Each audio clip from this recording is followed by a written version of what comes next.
Hello, hello, hello. Welcome to Kindred Skulls.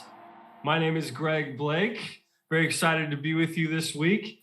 I'm joined, as always, by my lovely and talented and brilliant co-host, Mr. Matt Freese. How are you today? Hey, Greg, how's it going? Not doing too bad myself. Getting through the work week one day at a time, but one day at a time. We're almost there. Exactly. It's the best. That's all we can do. Nick Olson is my other co-host. How are you this evening? I'm good, man. I wrapped up this ridiculous work project. I won't say an all-nighter, but it was like I got 3 hours of sleep. So it's like a semi-all-nighter on Sunday to Monday morning to wrap this big project up. So that actually, I had to watch the show while like working. So I watched it in the background, which spared me, I think, a lot of pain in the long run. So. I love that you called it the show too, because that's genuinely what it was. It was a show this week. Yeah, the word in front of the show started with an S too. So, well, congratulations on finishing that big project. We both know that was a big one for you. That's good. Okay, let's talk about what happened to us on Sunday. We lost a big ball game on Sunday Night Football in front of the whole world. All of our Super Rush. I was gonna get to that. Yeah, we lost a big game in front of a whole lot of people. All of our all the chinks in our armor were laid bare for the entire world to see. How do we feel about that? First of all, on an emotional level, the experience of just being, beaten up and down the field by the Cowboys. So how do you guys feel about it? Not good. I mean, I was like watching the L-22 having like an existential crisis, being like, what am I doing with my life? Why do I watch this team? Why? I just spent I built 300 hours last month and now I'm spending my free time doing this. Why am I doing this to myself? So it was brutal. It was not a very fun game to watch. It was like kind of back and forth and interesting. I think maybe for a neutral fan, it wasn't the worst Sunday Night Football game, but just like, it was excruciating, especially because other than that one long touchdown on sort of the broken post they got at the beginning of the second half, it was just a lot of dinking and dunking and giving up easy completions, and Zeke would fall forward for 5 yards or something, and they were just converting every single third down, so the defense couldn't get off the field. So it was just kind of excruciating to watch. And they went out, they performed well on the script. I thought Clint Kubiak had a really nice opening script, and they came down, went down the field and scored a touchdown. And I was like, okay, here we go. This is going to be, Cowboys offense is lethal, but their defense, we shouldn't struggle to put up too many points against this defense. And then the offense just stank all night, couldn't get anything going. So That was really depressing to see. So just super depressing. Just as a fan, It was just depressing. Yeah, from a fan standpoint, it was extremely frustrating too, because the game was the same as the previous two games we played. Really, it felt very similar to both the Panthers and the Lions, which we won those games. So at the end, at least, the Lions, I was still pissed off right after the game because it just totally felt like we lost. But Matt, the frustration that you had the whole time. Would you say that? I'm not even sure I'd stop at just those two comparisons. I feel like this is the game we've watched every year. I mean, every week this year. It feels like the same game every week. It does feel similar. I mean, in the other games, we had better offense. The most frustrating part was how poorly we performed on third down, obviously, throughout the game, or how much the offense turtled when we had any semblance of a lead, which is what happened in both the Panthers and the Lions games. And I think that's the big thing. 1 for 11 halfway through the fourth quarter on third down. Just that's for the listeners. That's so bad.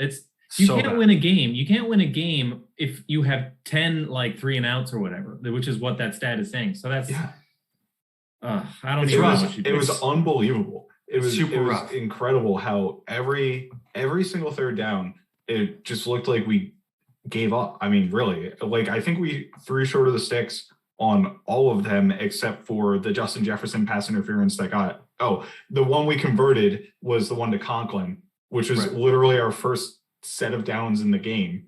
We threw that all downhill from there, and then didn't convert another one forever. And you know, so someone who listened to our preview episode might say, okay, guys, okay, yeah, we lost the game. You know, yeah, it was tough to watch. But you guys said it would be the toughest 4-game stretch of the year coming out of the bye, right? We talked at length about that. And you would think that would set us up for, hey, you know what, we might drop, you know, a couple. We even said as much, you know, you might drop 2 or 3 of these, right? Yeah, well, if we had this game against Dak Prescott, I'd feel different. That's where I'm going with this. That there's the reason that this is so disappointing comes down to one individual, and that's Cooper Rush. And I mean no disrespect to the man, but I've actually watched some Cooper Rush, you know, in my day. I was back in the Colorado State days or wherever it was. No, not that. But you know, I engaged with the Cowboys this year. They were on Hard Knocks. You know, I have CeeDee Lamb on my fantasy team. You know that, like, I'm interested in them this year, and I actually did watch some Cooper Rush snaps, and he always looked really shaky to me. I was expecting a rollover game, honestly. My expectations went from this is going to be a really hard game to we should really beat these guys. This should be our, like, take control of the season game right here. We can grab one from the Cowboys right out of the gate and go into this 4-game stretch of hard games on a positive note. That's what playoff teams do.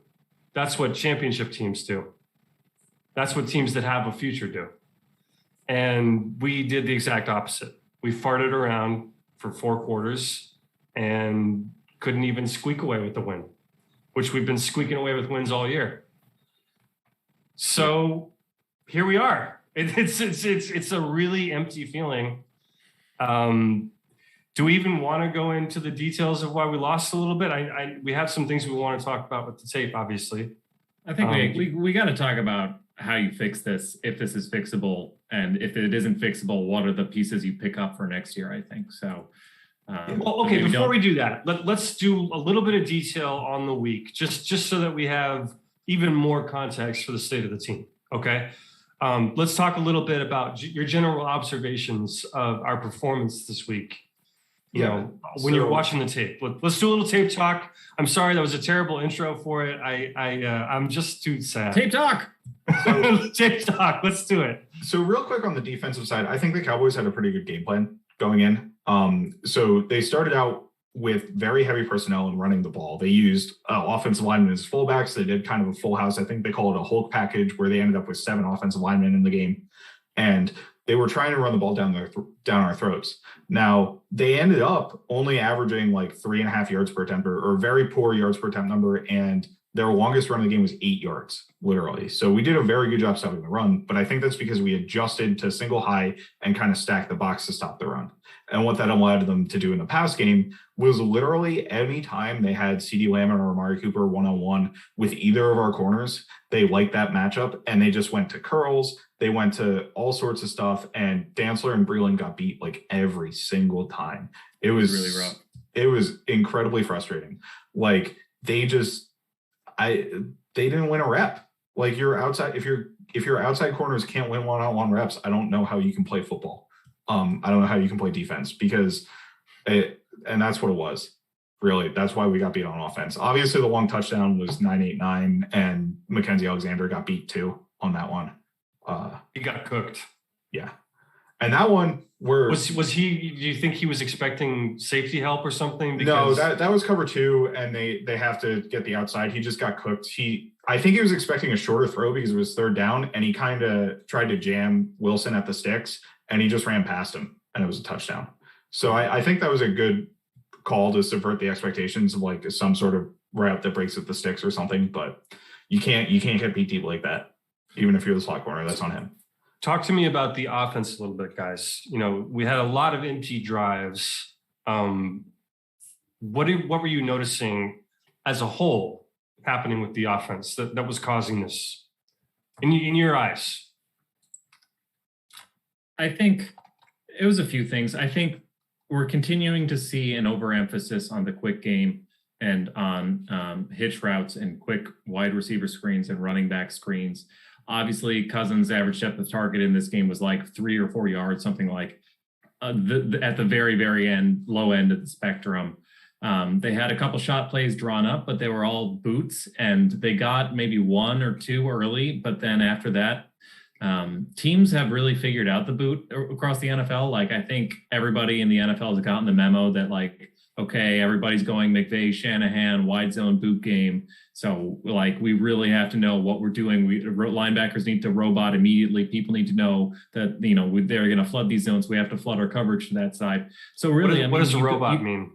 To robot immediately? Run over and back. It's when a linebacker, and once he sees that it's play action, he'll turn around and just run upfield and find the nearest man to him and sort of take away the downfield coverage. It's kind of how a linebacker is taught to try and stop a play action play.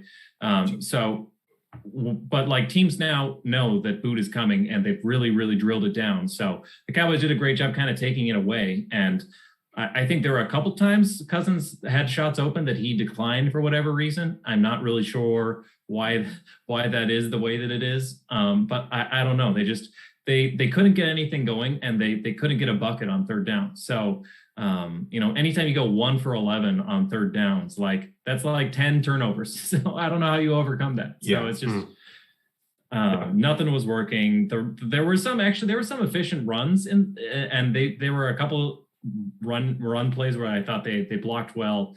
They mixed it up a little bit more. We saw a little bit more power in the game this or really more duo. But when I say power, I mean all those man blocking schemes. So, but yeah, they weren't able to keep on schedule. And when you neuter the offense by having such a low average depth of target, you're setting yourself up for third and manageables. Like, if you're throwing a wide receiver screen and you pick up 4 or 5 yards, and that's the goal, and then you run an inside zone and you pick up 3 yards, well, okay, now you're at 3rd and 3. Congratulations. But if you can't get a bucket, you're punting. It's the 3 and out. And that was kind of the Vikings' problem is, when you're settling for only throwing it like 2 yards, like Cooper Rush has a noodle arm, but he was still throwing it, 15 yards downfield because Cam Dancer would play 8 yards off. And like, if it was a slant, it would become like a 15-yard slant. So, and it's super tricky because, we just got done feeling really good about our adjustments on offense, moving the ball, getting the ball out quicker. But there's a problem when it's a problem when that's all you can do. Exactly. Yep. That's exactly where I was going with that. Like, and this is true of anything in football. This is why I don't really like this whole argument about passing versus rushing. And, we get so caught up in that. But the reality is, to me, football is yin and yang. And it's always been that to me. It's always about finding a balance and, striking that balance. And sometimes maybe your pendulum shifts from week to week. Like, you need to pass more, you need to run more, whatever. It's about being reactive. It's about being balanced. And if all you can do is complete passes, 3 or 4 yards from the line, then, well, defenses know, okay, if we stop that, then we stop them. And it seems like that's what you guys are saying kind of happened. Yeah. And there's a couple things that stick out to me. I do want to add too, the offensive line was atrocious in this game. Like, they were very bad. Oli Udoh in particular has, we've kind of called it out the last few weeks. He's really struggled. I think if Wyatt Davis is up for it, it might be time to start looking at something else there, just because he has not lived up to the performances he had in the first couple of weeks of the season. Honestly, it's been pretty frustrating. Missing blocks in the run game, getting beat in the pass game as well. Kirk was under pressure a decent amount in this game, even with the quick game and the short depths of target. And I think that kind of prevented him from going deep in some instances, but he needs to make the throws too. He needs to make the correct decisions and make the throws. There was one play that was going around Twitter where, it was on the backside of the play. Trayvon Diggs was literally standing in place, not moving. And like, I understand it's on the backside of the read of the play, but like, when your offense is that predictable, where the corner knows the ball is not coming my way, period, I literally don't have to do anything on that play. That's pretty frustrating. That's disrespectful. Yeah, there was the that's one straight up disrespectful. How many teams in the NFL could a defensive back do that with? Seriously. Is there more than one? Yeah, you could probably have a few. Like there are some teams that do not have good offenses or offensive designs. But like, so like there was another play, a third down, the slant to Thielen that got broken up. The Cowboys rushed 2 players on that and dropped 9, and they were mugging up pretty good. But they knew that throw was going to the sticks and that throw was going to be a slant. Like it's too predictable there. There was another play, and this is on Kirk in my opinion. It was the pass to Ham that lost like 4 yards where Adam Thielen broke open, and like the shot kind of belies it a little bit, but Kirk could work Adam Thielen open if he wants to, and he kind of looks at it. The problem is like there were 2 guys, it's Parsons and Keanu Neal, I think, who drive on Ham, and he cannot throw that ball. He needs to throw the ball in the dirt. But it was just a frustrating performance all around. And like the first drive I thought was pretty good. Like that touchdown, like that was a cool play call because of the fake screen. Like that was because we'd run a screen earlier, we showed them that, and we built off of that. But we just it happened kind of early, and it felt like, oh, this is where the game's going to go. This is going to be, exciting. It's funny. I like Clint Kubiak's play design generally. I think he's got some really creative play calls, and I like his play sequencing. And so you would think those are kind of the 2 most important things for an offensive, but he just like can't find a rhythm as a play caller. Yeah. And it just causes a lot of drives to stop. Like we're what, Nick, 30th, I think, in third down rate or like conversion rate. We are 30th in terms of 3-and-outs. We get a 3-and-out on 26.8% of our drives, and the only teams that are worse are the Jags and like the Dolphins or somebody. Boy, oh boy, that's bad company. And do you guys, or Nick, do you think that has to do? I mean, obviously, it has to do with experience, right? Do you think that has to do with, maybe his experience to this point has been in big picture stuff, designing sequences but when you get into the game, when you have to like think on your feet, it's a whole other ball game, man. And it's not easy. Like I'm not going to sit here from my armchair and, throw rocks at the guy, but it's not a tactical thing. It's a strategic thing. It's a failure of the coaches at the strategic level of knowing what to emphasize. And to their credit, it's kind of reminiscent. I've said this before, but it's kind of reminiscent of the John DiFilippo problem in 2018, where the offensive line was so bad that you really had to neuter the passing attack. And, in 2018, we had an extremely short average depth of target. Stephon Diggs became Jarvis Landry, like running all these like little quick passes and stuff. And the ball was coming out immediately. And the offense was stalling and wasn't able to get anything going despite having Stephon Diggs, Adam Thielen, Dalvin Cook, all these other incredible weapons. And so we're seeing a sort of similar thing here where the offensive line is so like Dallas's defensive line is not great. It's not like an elite unit or anything, but they certainly looked like it on Sunday, which is kind of embarrassing given you've had invested 2 first-round picks into this offensive line, 2 second-round picks, a third-round pick who's on the bench, a 4th-round pick who isn't on the team. And that's just in the past 4 years. So you've invested the second most draft capital into this position over the last 4 years. And the result is you have an offensive line you have to scheme around. That speaks volumes to like either of a failure of the coaching talent to develop these guys, or a failure of the front office to scout these guys, or just tremendous bad luck in drafting these guys. So, Nick, one thing you haven't mentioned is maybe it's all of them. We'll get there. So let's finish up. We're teasing. We're starting to scratch at this. I want to talk really quickly about another major figure in this current debacle. Let's talk a little bit about what you saw on the tape this week from Kirk, because we've been very kind to Kirk on this show, and I think deservedly. But I think this was a week where a lot more rested his shoulders. Is that how you feel, Matt? Yeah, I think I kind of hit on it a little bit earlier, but he's just not making the aggressive decisions that he needed to in this game. Like there were opportunities for him to be aggressive, and he turned it into textbook Kirk, like textbook, robot Kirk, where he understands the progression. He sees what he sees pre-snap, and he doesn't think outside of the box to look at things that might be more open or look at things that are coming open. Have you guys heard about, this is the first week I've heard about this, and apparently this is like a known thing. I just heard about this. Did you guys know that he sets his protections and then makes no adjustments after he does it? Did you hear this? I mean, I'm not sure exactly what that means in context. So like you need to set your protections, and there has to be a point where you stop setting your protections and you don't make adjustments. But like I don't know what that means. Like if he doesn't reset it, if the defense checks or something like that after that. But like, I think that's what. Sometimes So you just to be gotta- clear, that I think that's what it's referring to. Is like he'll set Some- up. You know what? I'm Yeah. getting into a level of football that exceeds even my. I'm not. Yeah, gonna so sit here, sometimes you but just, I like feel you have to stop at some point, right? Like you have to call a protection, and everybody has to be on the same page. So I could see not wanting to change it too much to where you get confused, but also like if the defense makes a drastic response to your protection, maybe you should think about that a little bit. I would agree.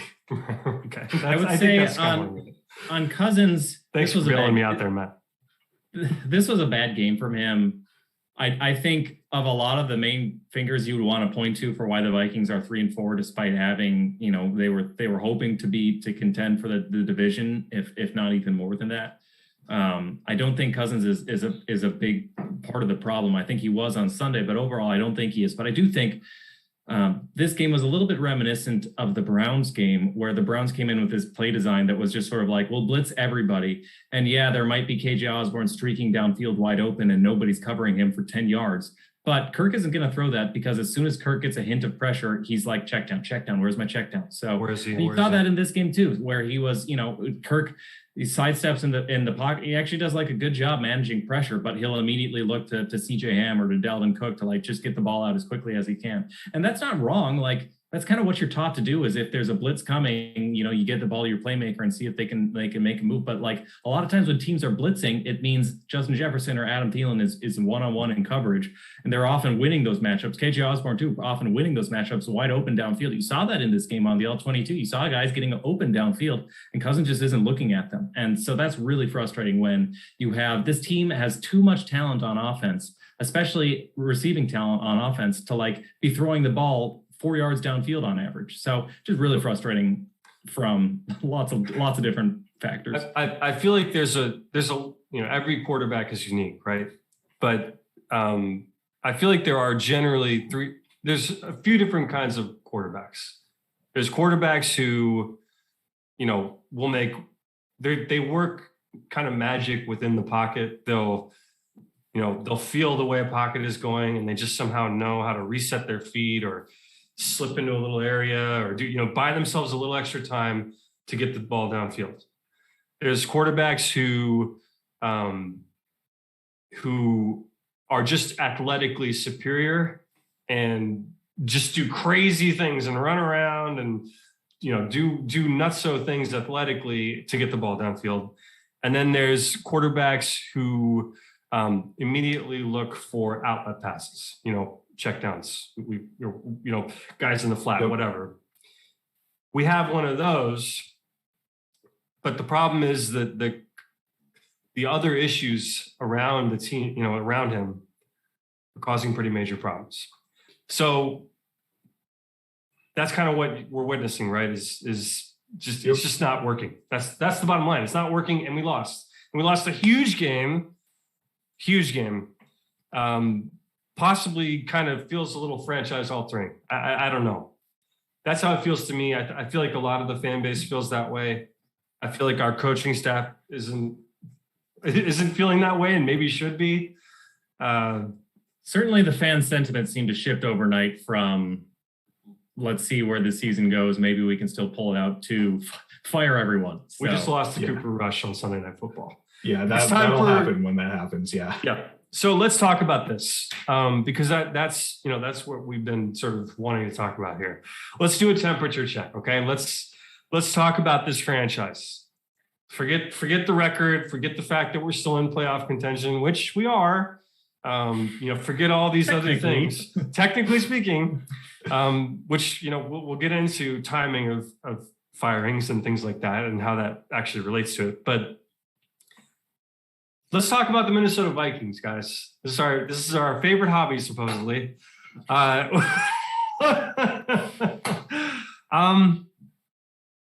Let's first discuss, the elephant in the room, which is Mike Zimmer.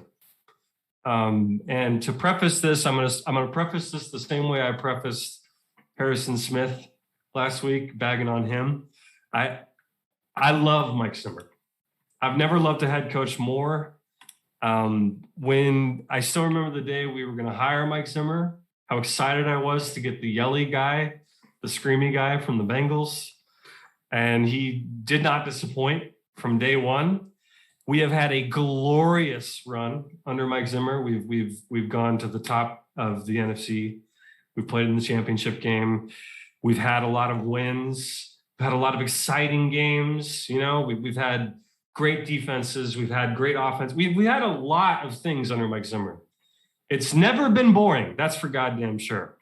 And, and I think as a fan, that's something that you really take for granted, when you have an exciting team to watch or a team that's, got something. Is it time to move on though? Let's talk about it. So, for me, I think the answer is yes. My problem with Zimmer is not who he is as a coach. I actually think the defense is very good and has still been very good. I know we let up 20 points to Cooper Rush, but we only let up 20 points to Cooper Rush on 11 drives or whatever they had. And with how inept our offense was in that game, I think it's not fair to really put the blame on the defense. Obviously, I talked about how bad the corners were, and that's a problem, especially because corners are supposed to be Mike Zimmer's specialty. The main overarching concern that I have is we have seen this version of the team for 3 years at this point, right? We had 2019. Let's just look at the Kirk era, right? We go 8-8 the first year. It's very disappointing after the 2017 NFC Championship game, and we get the quarterback or whatever who is way better than Case Keenum, by the way. But that was supposed to put us over the hump.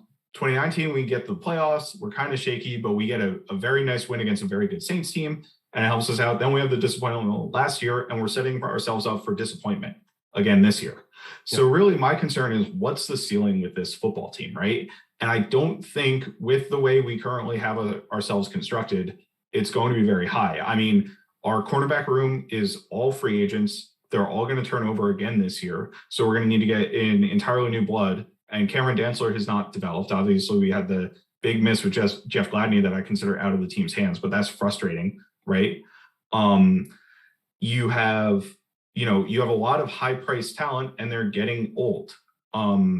If you're not going to do it with this version of the roster, they're just going to get older and worse, and that's going to be problematic. So the answer at that point is to bring a quarterback in, but I think you have an incentive problem between the coach and the front office and bringing a young quarterback in. Now, we just barely missed out on Justin Fields. The other thing about being a competitive team is you miss out on good talent in the draft because you're drafting in the teens and you're drafting in the 20s, right? Where the Bears get to jump ahead of us for Justin Fields because they're willing to spend 2 first-round picks, but we still want to try to compete as a team, so we're not willing to send that money to get a potential franchise quarterback. So insofar as I don't think paying Kirk is working for the direction of the franchise to be a Super Bowl contender, then if we have to go another route, how do we get to that route with the current regime who are incentivized? Matt, I want to reel you in a little bit. So right now you are shotgun blasting everything. I'm doing a lot, but I think and you're right about all of it. I think the discussion merits all of the points. And we're going to get there. Let's talk about Mike Zimmer first, though, because I think that's the thing that people are really focused on right now. And you and I are totally aligned on the organizational problems. But let's talk about that in a second. I'll roll it back to Mike Zimmer a little bit. Yeah, let's talk about just Mike Zimmer. I do think Zimmer and Spielman are hand in hand. I want to say that first. So I think they're kind of tied at the head. I agree. But for Zimmer specifically, with a defensive-focused coach, you need to have an elite defense year over year. And the Vikings have a very good defense. They do not have an elite defense. Because he is a defensive-focused coach, we have had the offensive turnover. And we were talking a little bit about Clint Kubiak earlier. Clint Kubiak's a first-year play caller. I don't think guys come right out of the box and are ready to call plays necessarily. Maybe we've seen that from some other guys, but I think if you're asking a guy to be perfect in his first year doing something, you're really kind of off the mark. And with the amount of turnover we've had at offensive coordinator, because when the team is good, our offensive coordinators get hired away to become head coaches. That's problematic when you have a defensive coach. Single biggest problem with having a defensive when you lose the continuity. You just lose the continuity, and it sucks. Yep. And if you have a guy and nobody knows better than us because we've been watching it happen now for 7 years. So we know exactly. Nobody knows better than Vikings fans That is the biggest problem. Even when we've had a consistent quarterback under center, which has actually been a pretty limited amount of time, we switch offenses every year, or coordinators every year. There's no consistency. We're talking about the play calling woes. Like that's a big part of it, I think, right? If we still have Kevin Stefanski as our play caller, like I bet you this team looks a lot different. So it almost penalizes Mike Zimmer by omission. Now, by the fact that there's no consistency. I will say for Zimmer on defense, I am very afraid of firing him because last year our defensive performance I attribute like almost entirely to Mike Zimmer. I think that the fact that we weren't an absolute complete dumpster fire, which we were for some parts of the year, but like the fact that we had flashes of like playing competent defense is due to him. I think his third down package stuff is the best in the NFL. There's a reason second half adjustments. We've been really good on third down. He does a great job calling defense. He'll get got here or there, but everybody gets got here or there. Like the guys across from you are good too. So I am worried about the defense falling apart, but I think the fact that if we're trying to compete for Super Bowls, which should be the goal, we need to end up somewhere where we have a consistent enough offense to be able to do that. And he doesn't allow us to have that. Nick, you've been very quiet. And I know that's probably partially because Matt and I are just bitching at each other, but how do you feel about this situation? Do you feel like it's time to move on from Mike? Zimmer has many flaws. I don't think firing him makes this team more likely to win a Super Bowl. I think Matt covered a lot of it, but Zimmer, I think, is a top 3 defensive play caller and defensive coach in the NFL. He is the number 1 defense, he has the number 1 third down defense by EPA per play over the last, 7 years since he started in 2014 by a mile. He has the number 1 red zone defense over the last 7 years by EPA per play allowed by a mile. He continues to have a top 10 third down defense. He got a little bit this last game with the Cowboys. It happens sometimes. But overall, like coaches still study his third down packages and say, like, what is Zimmer doing? What blitz packages are he bringing? Like the Vikings are number 1 in sacks, and Zimmer is a huge reason why, because he schemes up these free rushers, and he's so good and he's so smart at knowing what to take away. And so much of the NFL is talent driven. Look, there are a lot of really good coaches who have bad years. Like Belichick has a losing record over the last 2 years without Tom Brady.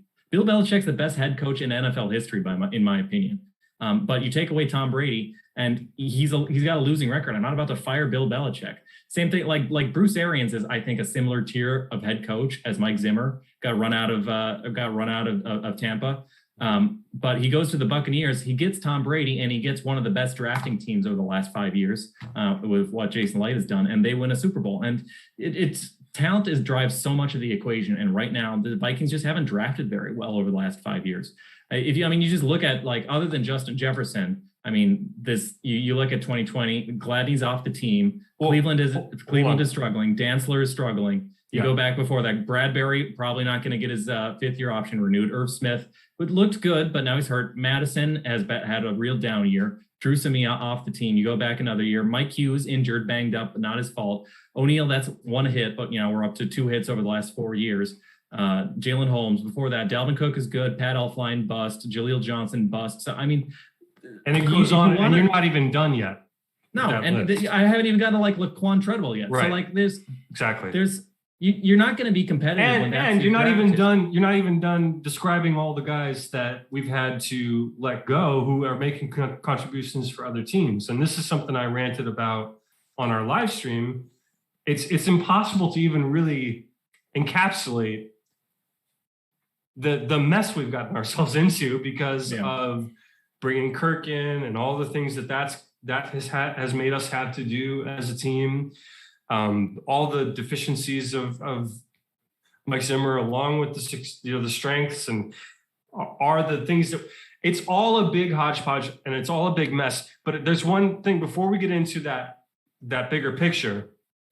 I just want to respond very quickly to something, and you guys have both kind of touched on it, that Mike Zimmer has an elite defense and he's an elite defensive mind. He's a pure football genius. These are not things I'm willing to... right now. The defense, people say the defense isn't good. They're 4th right now in defensive DVOA, which is opponent adjusted. So it takes into account the fact that they played Sam Darnold or whatever. They're 6th in EPA per play. They're 5th in team defensive PFF grade. Like, this is a top 5 defense by most metrics. Yes. It hasn't been able to close out games. Just so happens that, like, They play worse in the last and that's drive. 1 year after being one of the worst defenses, without question. They were 17th in defensive DVOA last year, and that was with Shamar Stephan. That was with Shamar Stephan as their best defensive lineman. Right. And Cam Dantzler is their best cornerback. That was one of the most talent depleted rosters we've had, and we still. It was like the Texans. Yeah. But here's the problem, guys. Here's the problem. All that is true, and I'm never ever going to deny it. And like I said, I love Mike Zimmer. I love him. But the reality is, head coach means head. It means the guy on top, from whom all blessings flow, and to borrow some scripture. And you can't have a head coach with deficiencies that affect the team the way that I think things are. I think that we now have enough evidence that it's affecting us. I mean, and the other thing you can't have a head coach who doesn't even want to make input on offense. Like, he's not interested. He's like, run the ball. He's interested. Figure out your own problems. He's doing his weekly meetings with Kirk. Yeah. Guys, we complain a lot about the turnover at the offensive coordinator. We're not giving Zimmer credit for hiring Pat Shurmur, for hiring Kevin Stefanski. I think we should give him credit for being really good at finding really good offensive coordinators. I think it's to his credit that he's developed 2 offensive coordinators, picked 2 really up-and-coming guys, and they've been so good that they've been poached as head coaches. Then maybe the bigger problem then is that we have to, again, going back to this, we have to shuffle so many guys in those seats. Because sometimes we find a guy and it works. Most of the time lately, we find people that it's not working, or when it does work, they're immediately gone. And I just think that's the core issue here with having a guy like Zim at the head, is that there are a couple of other points that I have in terms of the head coach role that we've got going on. So I think, and some of this stuff, I think it's overblown, especially in-game management, but in-game management it hasn't been terrible, but it's not always been good. And the Cowboys game was atrocious, right, in terms of in-game management. So I think that frustration is coming to a head right now. And I think overall, Zimmer has a lot of room for improvement in terms of his in-game management, especially. And it's also a Kirk thing, but like our 2-minute drills, the entire Kirk era, have room for improvement as a 60-plus-year-old man. In terms of in terms of clock management, have just been very bad, right? And that's been a consistent problem for us. And that ultimately should fall on the head coach. I mean, there was some kerfuffle this week about who's supposed to call the timeouts, but there really shouldn't be any kerfuffle. Everybody should be on the same page and be able to execute these things effectively, but they're not, clearly. The other thing is sometimes the offensive input isn't great, right? Like the run the ball more kind of directive probably doesn't make a whole lot of sense, or he might be a little bit out of touch with that. The final thing is team culture, right? Which is very important. And I think that Zimmer's style of leadership is a little bit harsh. And sometimes those messages get stale in the locker room. And it can be hard on players when you're losing. Obviously, it's not like a Matt Patricia or Joe Judge level of like complete incompetence as a leader, right? Because Mike Zimmer has proven that he can win, and he's kind of a hard ass. And I think he does adjust that coaching, but I think he's also lost some of the players. I mean, and these are guys who have left, right? But Jaron Kearse or like Cameron Dantzler recently hasn't been too thrilled with whatever his role is. And that's something that we need a coach to be able to adjust and work with those personalities. And that's a circular problem when you have a guy like Cam Dantzler who you need. Like, okay, yes, he's not playing well, but the way you're treating him is making him unhappy, which maybe contributes to him continuing not to play well. But Nick, I think I pretty much made my point, so I'd like to hear what you've got. I'd like to hear from you too. Talking about team culture, I think when you look back at all the crap Zimmer has had to put up with and how well he's handled it, like remember when Adrian Peterson, Zimmer was like, either he'll play for us or he won't play. And he handled that really well. And he, even with the child abuse scandal and everything, when Teddy, his career was almost destroyed, it felt like the season was over. And somebody asked if Zimmer, is this the worst day of your life? And he was like, well, the worst day of my life would probably be the day my wife died. He's like, I feel like players come to play for him. Patrick Peterson took a discount this season because he wanted Zim. That's literally what he said. He wanted Zimmer because of what Zimmer had done for Terrence Newman. And it worked, by the way, for Patrick Peterson. Yeah. It did work. And Everson Griffin, there's another guy I work for. He looked like he was going to retire. He had a terrible season with the Cowboys, comes back, and he's been excellent this year. And there's a lot of Mackenzie Alexander. He goes and now he comes back and he says, well, I guess I learned the grass isn't always greener. There are a lot of guys who really want to play for Zimmer. And that's true, even though things aren't looking too hot right now for him. So I think in terms of team culture, I think Zimmer is really good at weathering the storm and keeping a calm, even keel, even when stuff gets really tough. I think he's a really good coach for sort of dealing with crap because he's already dealt with a lot of crap. So I feel like he has a lot of weaknesses, and like the fourth down decision making, the in-game management, the challenges, although challenges have gotten better, and a lot of these things have gotten marginally better, but he's still mediocre overall. These are like really obvious, glaring things that like are so easy to fix. And especially as a fan, it's like easy as a fan to realize their mistakes. Sure. But I feel like we underappreciate just how good of a defensive schemer is and how good of a leader he is in the locker room. So I definitely think he has a lot of flaws. I certainly understand the fans who think he needs to go, but I look at Brian Dable, who's probably my top choice if we were to replace Zimmer. And I don't have a lot of confidence that Dable is going to be a better head coach in 2022 than Mike Zimmer is. You made great points. And, I think we could go around in circles on this. I think the bottom line is you can think it's time to move on as a fan. You're allowed to think that. You could feel that way, while also acknowledging just how major Mike Zimmer is. And, just what a fucking legend he is. And he is. And, if we do move on, and we ultimately have absolutely zero input in this, if we do move on, I'll be very sad. I'll be very sad because I really love Mike Zimmer. But I do feel it's time to make a change myself. But I will say, but just my closing statement on Zimmer is the way I feel is essentially if I could somehow magically make Mike Zimmer our defensive coordinator, I would do that in a heartbeat. At this point from head coach, and this goes more into the full team philosophy, I think, which we're about to talk about. I just can't keep it at the end of the year. Yeah. I'm not I don't think we should fire him right now. I think firing him right now gets you nothing. I don't think firing coach. We're still in the playoff hunt here. I'm not saying Mike Zimmer necessarily deserves a longer rope, but there are a lot of other people I would fire, like the offensive line coach, the college scouts or whoever you want to blame. I think the draft is mostly a random walk, but you're dancing around it. Let's get right into it. Let's talk about the organizational issues. And this is not just Mike Zimmer. It feels like right now we have a team whose window for championship contention closed, slammed shut already, and it has maybe for a little while. We tried this soft rebuild. Sort of that's the phrase that we've coined it, in our friend group here, but it's sort of a rebuild without tanking, basically, right? Where you fill in the gaps on your team and you try to figure out what your strengths are and what your weaknesses are and try to sort of plug holes, basically. That's kind of been our approach, basically since Kirk's been here. It's kind of like a 3-year window we're talking about, and it's such a huge thing. I'm having a hard time wrapping my around. Bottom line is, Nick, you just fired off a laundry list of failed draft picks. You've made a number of comments about roster decisions, and how all these things are coming together. But you suggested firing the scouting department. And I find that very interesting that you haven't mentioned his name. And it's a name that is weirdly absent from all these conversations.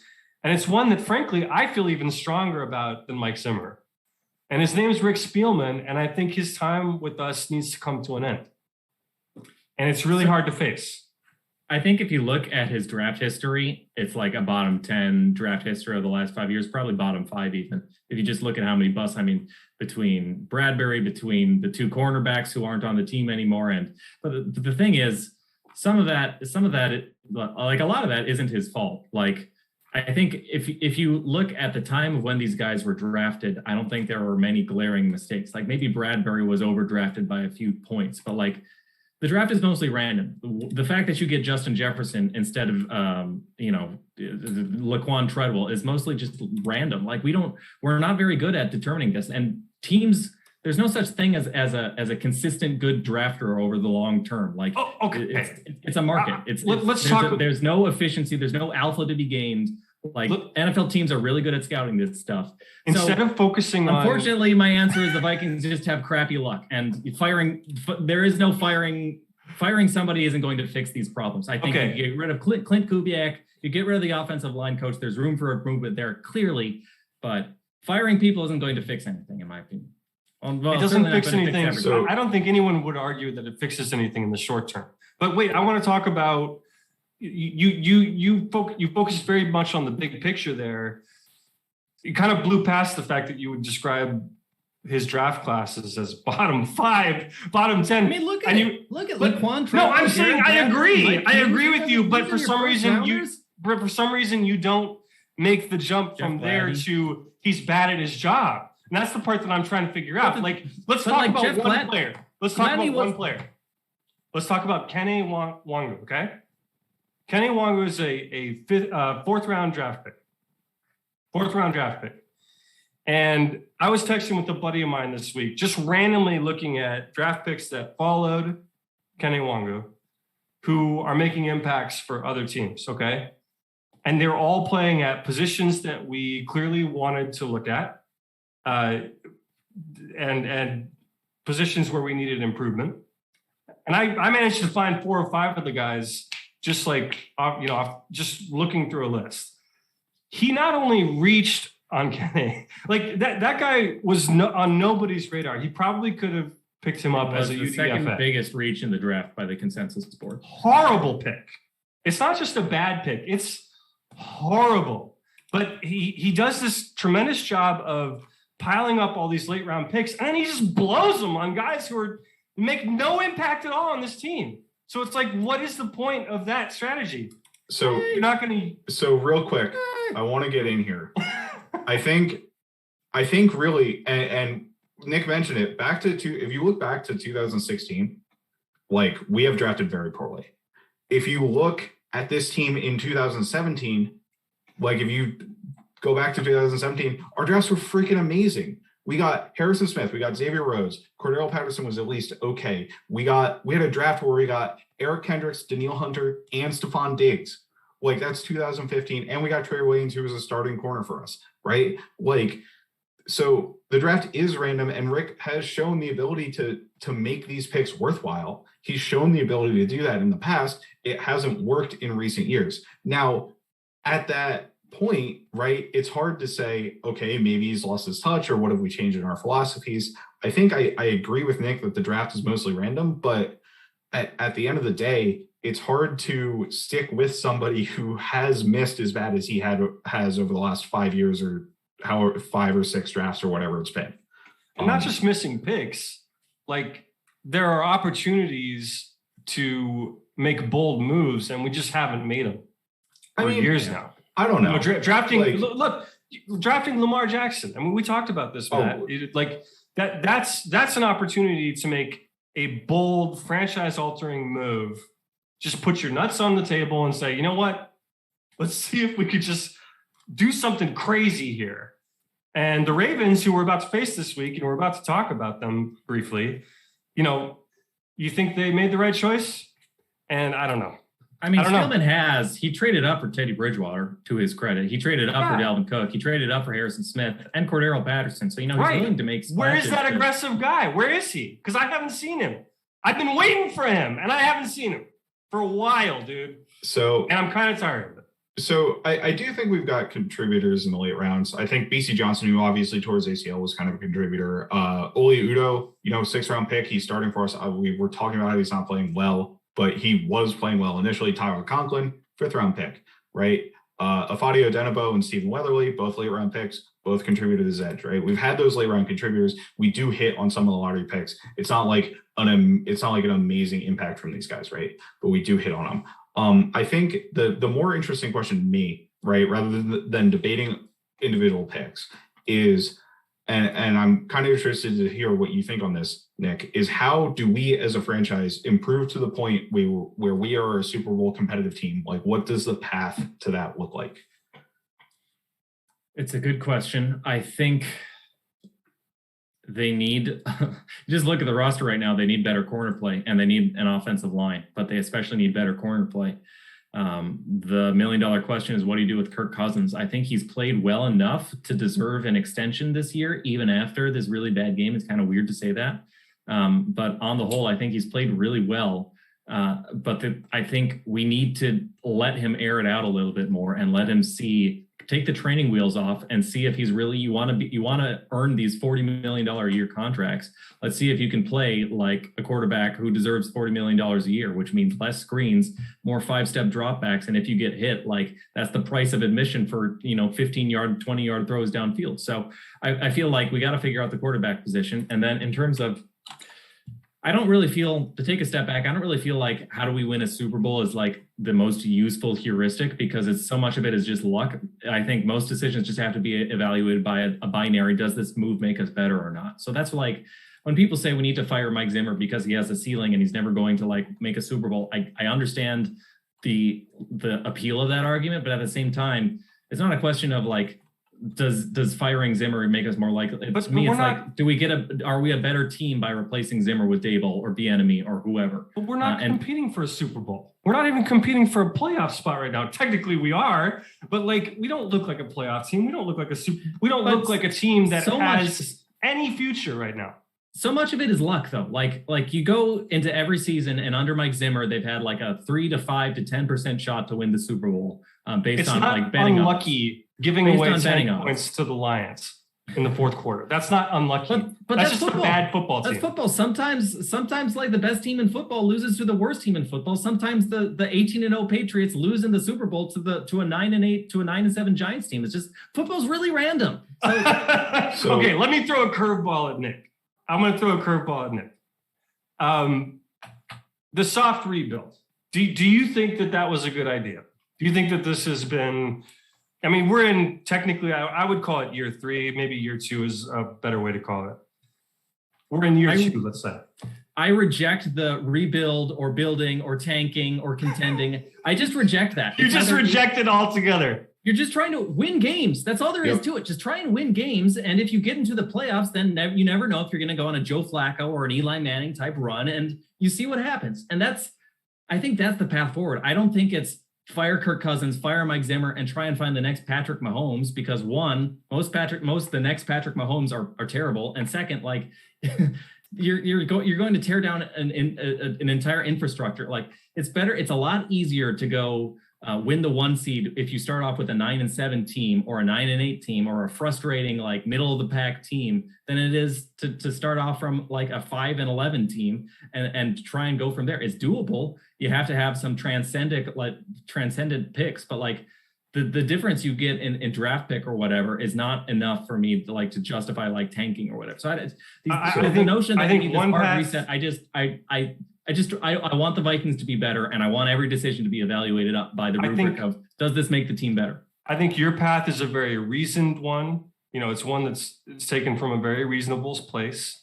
I just don't think it's a very courageous one. And I think we need a little courage. I think the Wolves need to stand up and say, guys, we've had enough. Let's try this again. I think to add into this a little bit, like I understand. I think your argument's a pretty good one, Nick, honestly. And I'm not like 100% sold either way on this. But the problem for me right now is I don't think, and we've had, 3 iterations of this now, it kind of feels like we're banging our head against the wall, trying to mix together other random elements, right, and make it work out. Obviously, this year, the big change was at corner, right, where we brought in 3 whole new corners. We hope that works out, and we hope that elevates our team to a new level. And it hasn't. And I think, honestly, the offense has been the big part of that. Like, our defense has improved, but we seem to be kind of on this scale, right, where when our offense improves, our defense kind of comes down a little bit. And when our defense improves, like it's a seesaw back and forth, essentially, right? is what's been happening. And I think when you're paying a quarterback what we're paying Kirk Cousins, there's only so much that you can do with the cap restrictions. So that's the point that really hinges on everything to me. And then the question becomes, do I think Kirk Cousins is the long-term answer? And Kirk Cousins is a guy like a Joe Flacco who can make you competitive. The thing with Joe Flacco is he wasn't on a big contract when he won the Super Bowl. He got paid after he won that Super Bowl, right? I do think at this point in the NFL, to be competitive and to be interesting, you need a transcendent quarterback, or you need a high level player at quarterback. I think there are probably like 8 guys in the league you could describe that to right now. Like you've got Russ, you've got Kyler, you've got Justin Herbert, you've got Patrick Mahomes, you've got Tom Brady, you've got Josh Allen, you've got Lamar Jackson. I think that was at least 8 guys I just named there. I missed Aaron Rodgers. You got Aaron Rodgers, right? So I don't think these guys are impossible to find. They're not easy to find. They might take multiple shots. I like the way the Bills and the Chiefs approached it, where they traded up multiple picks to get a guy. If we had done something like that and gotten a Justin Fields, I would feel better about that. But I think the problem for me is the incentives that our coaching staff and our front office have to remain employed, right? Because that's the way the NFL works. They need to win now. And when you have those incentives, it's hard to take the risk of trading multiple first round picks or making an aggressive move to get a quarterback who improves on your status quo at quarterback. And that's where I come in, where I think ultimately we need to do that to put ourselves over the hump to where we're a fringe playoff competitor every year right now. And that's what we've been under Kirk Cousins, right? We're in the competition for a wild card at the end of the year. We're not even in the competition for winning the division. Really, we haven't been. So to flip that script, I think a change is needed at quarterback. And I don't think that can happen with this regime. Now, if the regime were to get guarantees that they can stay in place, but that's not the reality of the NFL. It's not. I think. And that's where I come down on it, ultimately. Okay. Everybody breathe. We're all friends here. Oh, we were good, I think. I think we were very polite with each other. I think we had disagreements. We handled it well. I love you both. And it sucks that we're having this conversation. I mean, I don't relish this conversation. I've been wanting to have it for a while, but that's just me. But we don't have an answer to that yet. And we probably won't, at least until we are mathematically eliminated from the playoffs. So to that end, I think if and until. If and until, yes, sorry. Be of little faith. If and until. Let's just wrap up the show very briefly. We're running long. Let's talk about the Ravens a little bit.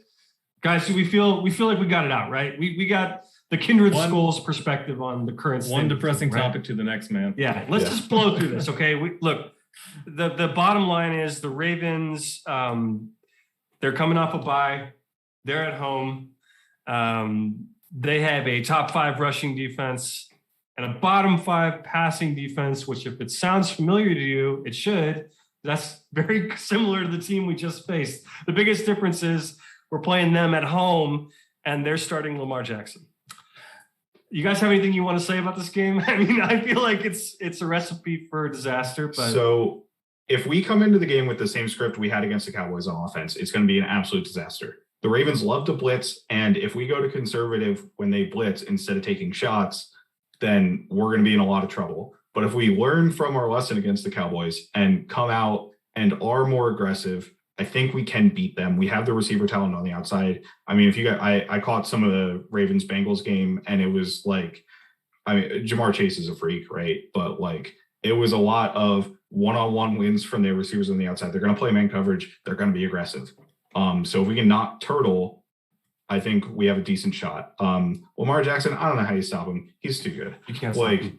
We can, teams have had success with drop 8 against them, not blitzing, drop 8, make him process the field and do a good job of layering the rushes and kind of stop him from running around. Maybe it'll work. Maybe it won't. But I mean, he is a singular talent in the NFL. He really is. He truly is. Nick, do you have any thoughts on this game before we wrap things up here?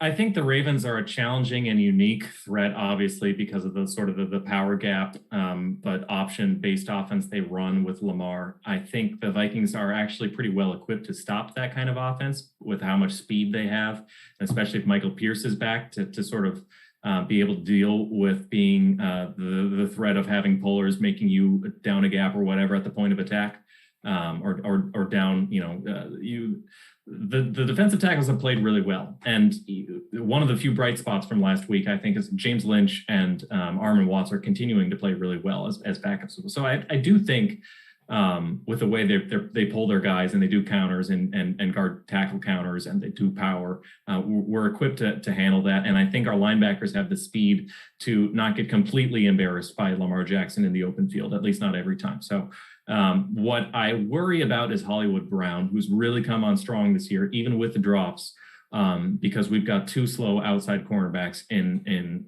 Cam Dantzler and Bashaud Breeland. So I don't really know how you scheme around this thing. And of course, that's why they drafted Hollywood Brown so high, is because, okay, you want to bring down a guy into the box to stop our option-based run attack. Now you're going to leave Hollywood Brown one-on-one, and the safety's not going to be able to get there in time. So that's what worries me. So if you could tell me going into the game that Hollywood Brown wouldn't go off, I would feel a lot better about our chances. But as we saw with this Cowboys game, it only takes like one big throw downfield for the complete complexion of the game to change. So that's what concerns me, is the speed they have from there. And Lamar's a really good deep thrower too. So if they can limit the explosive passing game, but not need to sell out to do it, I think that's the trick. Then I think they've got a good shot. Yep. Well said. Well said all evening, guys, both of you. This was therapeutic. It's been was. a depressing few days. And on the Ravens, one last word. Like, I don't think we're completely outmatched by them. I don't the Vikings are still they're still a pretty talented roster. Ravens are talented as well. I don't think we're completely outmatched, but nobody wants to hear it, but I have a lot of advanced statistics that tell you the team doesn't totally suck. So yeah, no, they don't. They really don't. They just suck in ways that are extremely frustrating to watch. So very hard to watch. Very hard to watch. And at the end of the day, they what are are we playing doing like here it, but they have a lot of talent. Like Dalvin Cook, Justin Jefferson. They're not playing like as good as they are, but this is still a fairly talented roster. Yep. So, well, you're not going to hear an argument from me on that. All right. It's time to wrap up the show with 15 seconds of fantasy. I'm sure Nick's very excited about this evening. He just made a big trade. Okay, every week, we're all in a fantasy league together. We know our listeners don't want to hear us talk about our fantasy teams, but we desperately want to talk about them. So every week we give 15 seconds dedicated to the show for our fantasy teams. So each guy gets 5 seconds. Nick, you start. I'm 8-0. Just traded for Stephon Diggs. I'm all in, baby. Matt, go. CMC's back. Let's go, boys. Let's go. Pat, where are you? I need you, baby. I need you. Let's go. Pat Mahomes. All right. Guys, this was super fun. If only you had Lamar Jackson on your fantasy team, Greg. Greg traded me him. Hey, 15 seconds of fantasy is over. It's over. I traded a superfluous piece of my team to you. Anyway, it seems so superfluous now, does it? You're right. How could I have predicted Pat Mahomes would somehow fall apart this season, just like my beloved Vikings? All right, let's wrap up the show here. Matt, where can people find you on Twitter? At Fries Football. Nick, where can people find you on Twitter? At Nick Olson NFL. Excellent. You can find me on Twitter or Instagram at You've Been Gregged with 3 G's. You can find us as a collective on Twitter at Kindred Skulls. We're available to listen on iTunes, Spotify, wherever you get your podcasts. Please let us know if there's somewhere you want to hear us and we're not. And you can find us on YouTube. The show always goes up on YouTube by video by searching Kindred Skulls on YouTube. And occasionally, Matt and Nick both post really awesome video breakdowns there of the team. Very informative. You learn a lot. It's really cool. So definitely check that out. This was super fun this week, guys. Do you have any final words? We got a little tense in here, but we've made it. We survived. We're on the other side. Goodbye. Honestly, I still love you. Yeah, absolutely. There we go. Hugs. another Goodbye, first round everybody. corner wouldn't do us any harm. Oh, another first round corner wouldn't do us any harm. Oh, another first round corner wouldn't do us any harm. And we'll all cheer on behind, and we'll score the